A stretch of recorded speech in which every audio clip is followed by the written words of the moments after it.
A male author who understands women is a rare phenomena.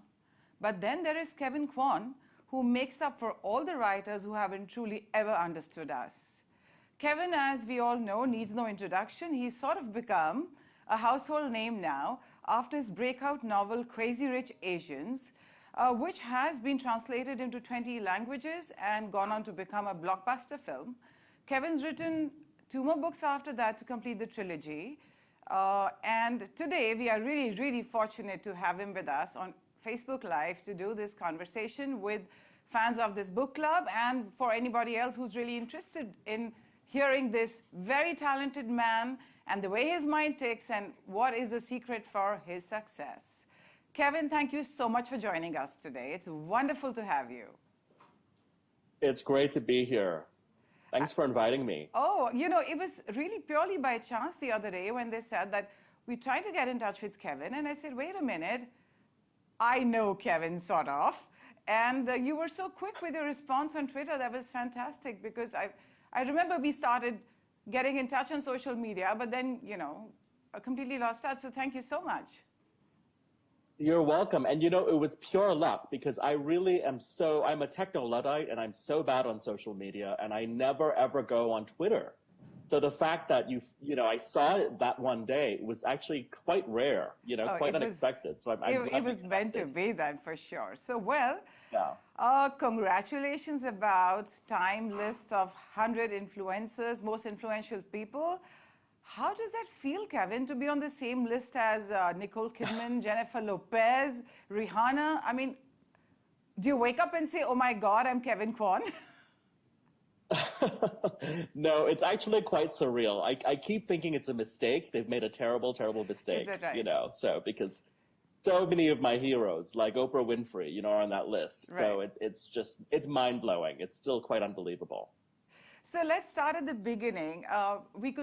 Let's start with how it all began for you. I think that a lot of people, probably in India, don't know this, but you come from a very illustrious family and a very old Singaporean family. Your grandfather was great-grandfather was the founding director of the Overseas Chinese Banking Corporation, and your grandmother would mail order couture from Paris.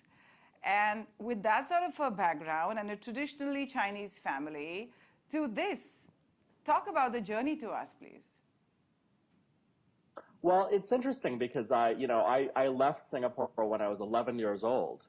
And I think I really held on to those memories. And you do that as an immigrant, when you move to another country that's so foreign, I really cherished my childhood memories. And it's something I always wanted to take. I wanted to take those memories and turn them into books.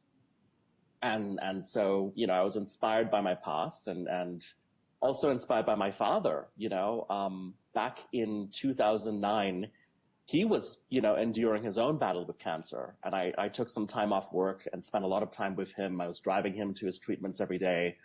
And we got a chance to really talk and share and just remember, this distant childhood of mine at this point. And that became the seed that planted, the garden that has now grown, that are the books. But you were at that time, you were running your design company, weren't you? And, I was. And yeah. so you took time off to write the books, or were you multitasking? I was multitasking. Yeah, I took time off to be with my father while he was getting treatment. But then after that, I went back to writing and working and, did a lot of writing in airports and in hotel rooms. I was commuting that year. Incidentally, I was working for Oprah Winfrey. Oh. I was producing a book for her. So I was always commuting from New York to Chicago. And especially during the winter, the flights were always delayed. There was always some snowstorm or something like that. So I had a lot of time on my hands. And I just started writing, I thought it would be a nice big joke that I would share with my friends, right. Because so many of my friends have heard these stories. I've told them over the years. And so I thought I'd just compile them and put them into a book, and just really sort of self-publish and just read it to my friends. But the plot itself... And look what happened. Yeah, look what happened. But the plot in itself, is the plot fictionalized and then all the other subplots real, or just the characters are real? What part of it is really real? It's fiction. It's fiction and it's satire. So I think that a lot of the inspiration points come from different stories that I have actually witnessed. There's a scene I was actually telling another friend the other day. There's a scene in book one where all these precious antiques are being destroyed at the house of a woman named Carol Tai. She has all these precious Ming Dynasty and, priceless Chinese antiques. And there's been a misfortune in the family. And so her spiritual guide comes in and says, oh, we have to destroy all these, relics to other gods. And that's something I witnessed as a child, seeing this friend's house and the wholesale destruction of all their museum quality antiques. So many stories from my childhood inspired the stories that are in this book, but it is fiction. So I did take a lot of liberties in terms of recreating it and making it fun and enjoyable for the audience.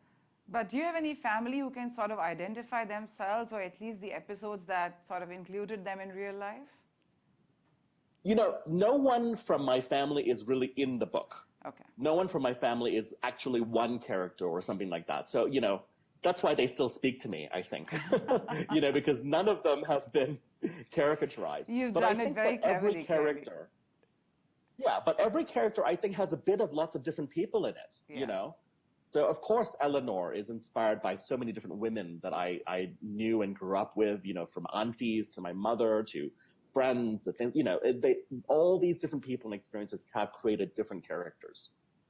So I actually found that Astrid somehow, when I read the book, I found that the way you created Astrid was with a lot of sensitivity and a lot of love, and it almost seemed like to me that you sort of knew an Astrid in your real life.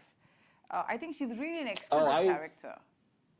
Yeah, I've actually known a number of Astrids, so I think that was why I was really able to channel her so well, because I still have so much empathy for her character and what she goes through. Yeah, and then she's all that poise. She's so stoic. She's actually quite awe-inspiring. And so, what I found really interesting was, I think Plum Sykes described you, Crazy Rich Asians, as a marriage between Pride and Prejudice and Dallas. But I think it's actually, it's a little Downton Abbey too. But I remember that now. But your fan base, initially, when I met you in India 3 years ago, at that time, I remember you mentioning that women all over the world had loved your book. And, around the same time, I read it myself. And yes, you really do understand women so well. So how has that come about? Did you grow around a lot of women? How do you get it so well? I grew up in a sort of multi-family household. So I grew up in my grandparents' house. And so my grandmother was really the matriarch, and she was a very strong character. But also my aunt lived in the house, and she was a very sort of for her time, a very cutting-edge woman. She was a pioneer journalist. Oh, really? An artist. That started doing amazing things in the 60s. So there was her, and then there was, of course, my mother, who is always inspiring. So I was always surrounded by all these strong female figures. They were actually much stronger than the men, I have to say. The men were all quite passive, and just let the women just run the show. So I think that really was able to feed the fuel in terms of how I was able to write about women. Right. So it must have sensitized you to women, and I guess that sort of comes through in your writing very, very beautifully. Another interesting question that I had for you was that this movie has changed, this book and the movie, and I say movie because, very subconsciously it just slips out of my mouth because everybody is talking about the movie right now. But the book, the trilogy, the movie, it's making the white Americans, at least in Hollywood, look at Asia very differently. So no longer, I would imagine, in most movies before this, you've had Asians playing very insignificant characters, somewhere moving about in the backdrop, going about their lives. And then there's also the stereotype of the rich, the nouveau riche Chinese, the ones who are flaunting their wealth. And then there's this book that is lifestyle porn, as it's also been called. But it's also got many layers and depths to it in this relationship, and there's also fragility of relationships and all of that. So what I want to ask you is that now when you go around meeting people in the US especially, or anywhere in the Western world, do you think the perception towards Chinese in particular has changed? Do you think you've been able to do that to an extent? You know, I think it actually has. I mean, the book that has spawned the movie has actually spawned a whole movement here in the US. And it's taken all of us by surprise. It's taken me completely by surprise. You know, I just wrote a book. I thought a movie would be made. I hoped it would do well, you know, but it's just become this cultural phenomenon where, Exactly. you know, Americans from all age groups, from all demographics, from all different cultural backgrounds are flocking to the theaters to see this movie. And, you know, this is now the third week that it's around, and they say it's going to be the third week where it's going to be the top movie in America. And that's unbelievable. You know, if you think that until this movie, there was not a full Asian cast movie in Hollywood in 25 years. That's right. You know, Joy it's Luck Club being amazing the to last see. And one. I think, yeah. exactly, which was an exquisite movie, which one of my favorite movies of all time. But it's interesting that now the perceptions have really changed, because for the first time, as a friend actually said to me today, she's like, Kevin, you've made Asians cool in the eyes of Americans. Very cool. You know, suddenly we're cool, you know, and I think that was something we really thought long and hard about as we really did this movie. And as I discussed with John Chu, the director, I said, you know, it's one thing to make the women look elegant and beautiful and stylish, but we also need to make the men into the sex symbols that they are, you know, because in Asia, in Singapore, in China, in Hong Kong, they have their homegrown movie industries where they get to see men be virile and attractive and empowered. But in Hollywood, men have always, Asian men have always just been a stereotype. Yeah. They're either the computer geek, or they're the best friend that can never get laid, or something like that, And now for the first time, you're seeing buff, shirtless, handsome Henry Golding, represent. Yes. And it's really changing perception. Yeah. And it's so great to see that this is the movie that's really part of that movement. I'm so touched and honored to sort of be part of this movement. But I think that this movement started just from the time your books began to reach the bestseller lists. I think the perception might have started changing then, but visually maybe more so now. But I think that, one can't undermine what even the book did, because everybody was gobsmacked, because they were like, okay, this is how a certain section of this world's population actually lives and behaves. Mm-hmm. And the hubris of people in the West, I think, to some level was, impacted by this. And, that whole mentality that we are the guys, we are the real deal. And I think to that extent, it really is wonderful. I also recently read a piece by you where you were flown down to Paris for the Fashion Week. And it was really juicy and exciting. Can you talk about that? And what were your realizations there when these Chinese heiresses were shopping couture? Yeah, that was once again, another groundbreaking thing. And, I'm really not a journalist. I don't really write for magazines at all, But Harper's Bazaar, for a whole year, they were really courting me and saying, please do this, please come to Paris. And really, we want to feature, these amazing women of style, and so I said, I finally was convinced. And so I invited, 4 extremely sort of individualistically stylish women from different parts of Asia, Heart Evangelista, who's Filipino Chinese, and Fei Ping Chan, who is sort of an international Asian. She grew up in Singapore, Sydney, and New york, and now lives in Hong Kong. And then there's the Yo sisters, Michelle and Rachel Yo from Malaysia. And, 3, 4 extremely smart, accomplished, and stylish women, and we took them to Paris and experienced Couture Week with them. And so it was a marvelous thing. But the interesting thing for me was to go to Couture. And, Couture is the most exclusive of the exclusives. Yeah. Even the fashion houses, they only invite these private clients. It's 2,000 women around the world that can afford to wear, these $100,000 and up clothing. Right. And going to these shows, going to like Christian Dior and going to see, Japanese Diwali, it was amazing to see that 50% of the audience of these clients are Asian, you know. So they're there. They're just quite And they're being discreet. treated with a lot But of they are awe now and respect, as opposed to that incident in your absolutely. book, I remember, where Astrid goes with, as a teenager, with her first boyfriend, Charlie? Yeah. And, Yes, Charlie. yes, Yeah. and that scene I remember where they were sort of dismissed initially. So that transformation has happened clearly. You saw it firsthand this time. That is completely, yeah, it's completely transformed because they're seeing now, you know, the power of the Asian consumer and the fact that Asian consumers are now, they represent 70% of the luxury goods market. So, you know, now they're designing with them in mind, you know, so it's interesting to see the sea change that's happening, Fabulous. you know, in, you know, the most exclusive circles of Parisian fashion. So it was, for me, very eye-opening and very fun also. You know, it was really a privilege to be with these women and It to looked get like to a know lot them of fun. better I did and to see. I did look it up on Instagram. It looked like a lot of fun. Yeah.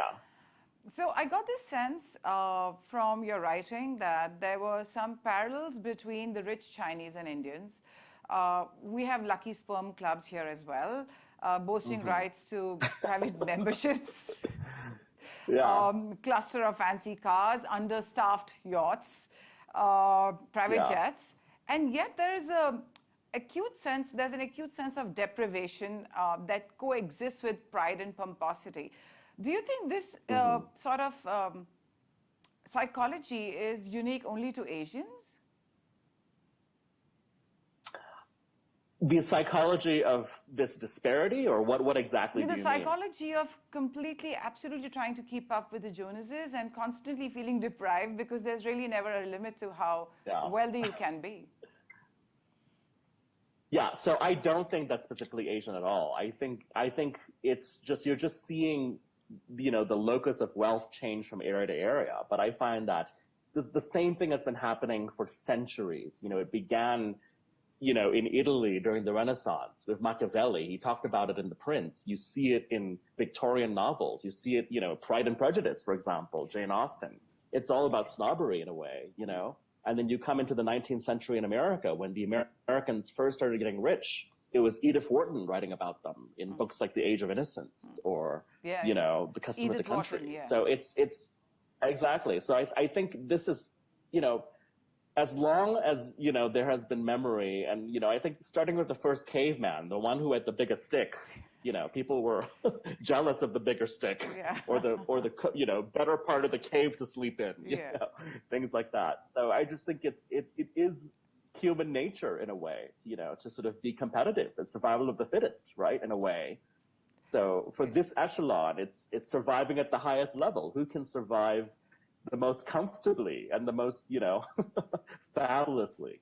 I guess it's more palpable now within Asia because Asian wealth has now reached interstellar proportions. Maybe that's why it's, in contemporary Asia, it's more recent maybe. And maybe that's why we are witnessing it more firsthand now, yeah.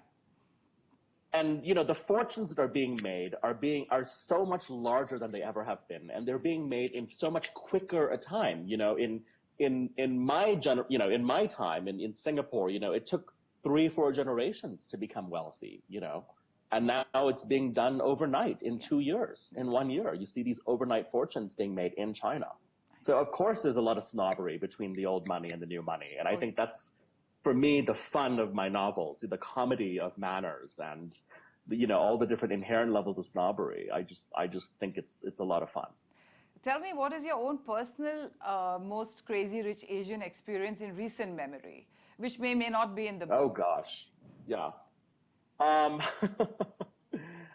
It's you know, what to say. That, you know, I would like to also protect the anonymity of people. So, but recently, you know, someone I knew called me up because they'd just seen the movie Crazy Rich Asians, and they recognized some of the props as belonging to them, you know. Could have been a plane, could have been a helicopter, could have been a yacht, but they said, "Oh, that's mine. It's in the movie," you know. And then they said, you know, "This is so lovely, and next time just let me know if you want to borrow one of my islands," you know. So. Oh God, I can see a fourth book coming up now. So yeah, it's interesting. Yeah. So you've said somewhere that you were the black sheep of your family because you went on to pursue liberal arts. You did journalism and then you went to Parsons Design School. And given that you are Chinese, Singaporean, I think in the larger setup of your family, as is it is with Indians, unless you made it as a lawyer or a doctor or a Yeah. top-notch banker, you really hadn't made it in life. Now, after your success and the success of your movie, how are you being spoken of within your family? Your extended family, rather. You know, I have no idea. And everyone's very, very polite. I have to say, everyone feels, has had nothing but lovely things to say to me. But I still feel like the black sheep. I still feel like until I get that medical degree and I put on that lab coat and I cut my hair very short, I'll always be seen as the black sheep. And that's fine. I've become very comfortable with being the black sheep. Oh, yeah, you're doing very well as the black sheep of the family, rather.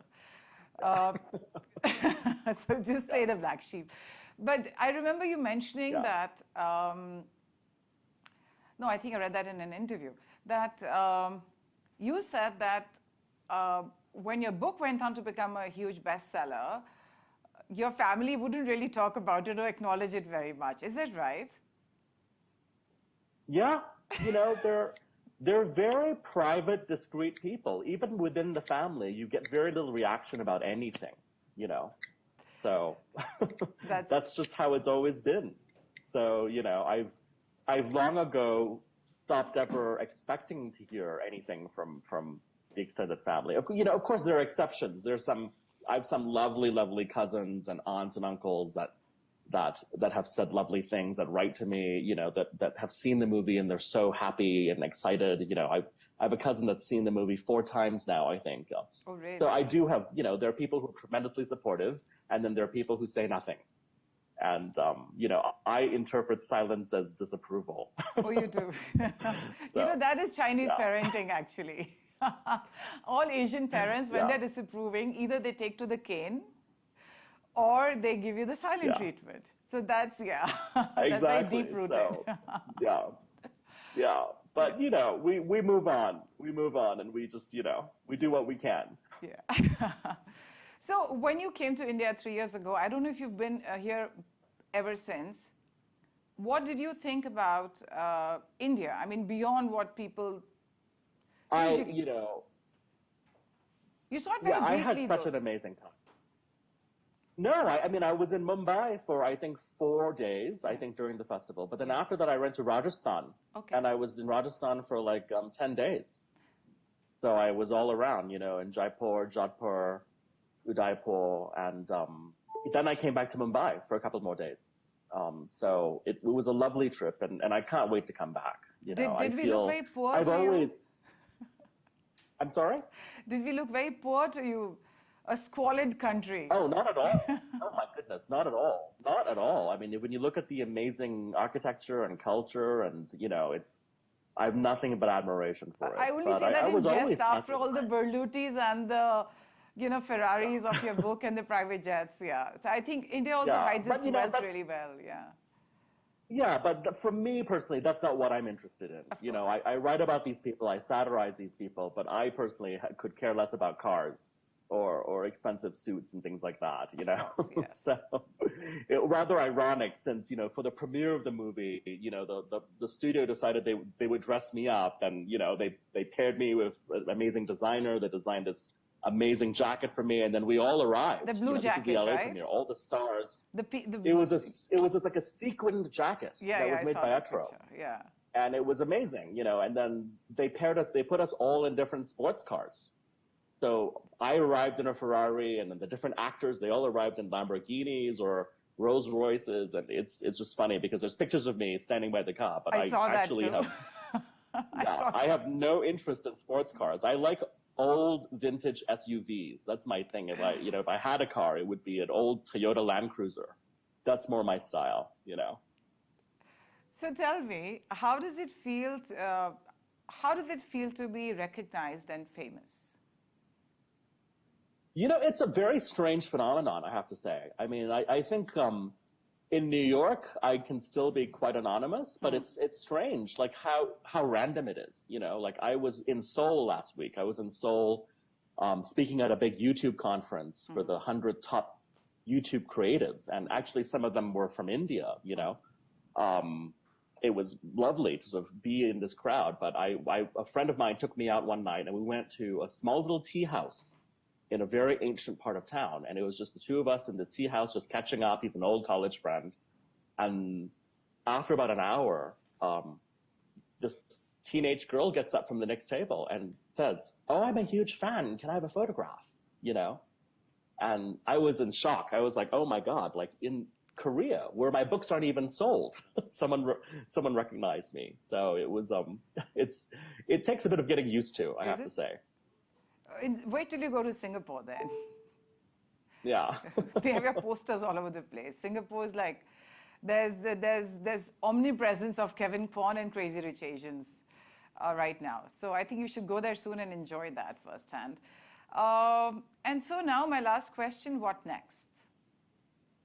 What next? Well, I'm actually, it's such an exciting time in Hollywood, because I think with this movie being such a huge success, there's so much interest in all these new projects that I'm doing, but not just myself, but other, you know, Asian writers, Asian directors, Asian actors. We're getting so much attention now, and they're interested to you know, to really sort of crack into this market and do more projects. So, you know, I'm writing a TV series for Amazon. So I'm writing an original TV series for Amazon, which is going to be set in Hong Kong, you know, amongst the jet set crowd of Hong Kong. And I'm, you know, also hoping to get started on my next novel. So I have a long list of different projects to really get going on. Oh, and then, really of course, exciting. there's the sequel. You know, now we're going to do the sequel to Crazy Rich Asians. So I'm going to be involved in that as well. And the movie so production. It's sort of the busiest time of my life. And ever, thank you so much in this busy time to squeeze our conversation in. I have some questions from some it's book club members here. Okay. And very quick ones. One is, did you always write as a child, or was it a recent development? You know, I actually only started writing when I was in high school.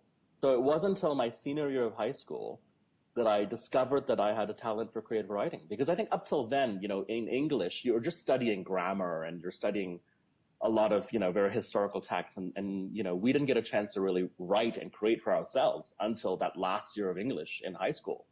And that's when I discovered it, my talent for it, or my love for it. And the other question is, are you going to explore other genres in your future books? Definitely. Different genres, different subject matter. You know, I've written 3 books now about Crazy Rich Asians, and it's for me, it's time for something new. Yeah, and to explore new territory and really tell new stories and new characters that, you know, might not necessarily be Crazy Rich Asians. Sure. Well, we really, really look forward to reading more from you and watching your new show on Amazon and the sequels. Yeah. And it's been fantastic catching up with you. I look forward to seeing you in Bombay once again soon. I can't wait. It'd be lovely. Yeah. So, well, thank you. And I just want to give a big shout out to Shunali, really, and really, you know, wish her the best, really. Thank you so much. Thank you so much. On behalf of the book club and Shunali, thanks a lot, really, for doing this. It's been fun chatting with you. Yeah. It's really a pleasure. Thank you. All the best to you. Bye. Thanks. Bye-bye.